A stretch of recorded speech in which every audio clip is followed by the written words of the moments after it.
السلام عليكم ورحمة الله وبركاته. أعزائي مشاهدينا ومستمعين قناة جت في العارضة، أهلا وسهلا بيكم في فيديو جديد.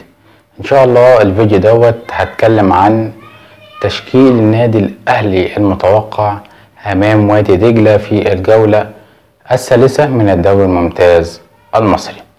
الأهلي خلال المباراة اللي فاتت من البطولة الأفريقية قدر يفوز على الترجي بنتيجة 1-0 هناك في تونس في ملعب رادس. فهنتكلم عن التشكيل اللي لعب بيه المدير الفني أمام وادي دجلة. إن شاء الله المباراة هتتلعب يوم الثلاث الساعة 8 بتوقيت القاهرة على استاد السلام أو استاد الإنتاج الحربي الساعة 8 بتوقيت القاهرة. على بركة الله هحط التشكيل من غير إطالة في الكلام. هيكون في حراسة المرمى محمد الشناوي، في قلب الدفاع هيكون من اليمين للشمال أحمد فتحي، سليف كولوبالي وأيمن أشرف وعلي معلول.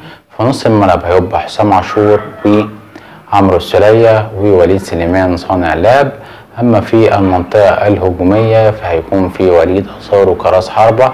أما في الأطراف هيكون ناصر ماهر وميدو جابر. ديت التشكيلة اللي هيبدأ بيه المدير الفني أو المتوقع يبدأ بيه المدير الفني باتريس كارتيرون.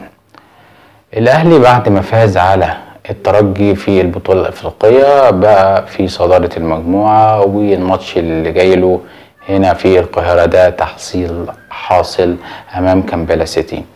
إن شاء الله أتمنى منكم في التعليقات تحت هشوف توقعاتكم لمباراة النادي الأهلي ووادي دجلة، سواء فوز الأهلي أو تعادل الفريقين أو خسارة الأهلي لا قدر الله. ولو لكم أي تعليق بخصوص التشكيل اللي أنا حطيته أو اللي أنا توقعته للمباراة ديت أتمنى أن أنا أشوفها في التعليقات تحت.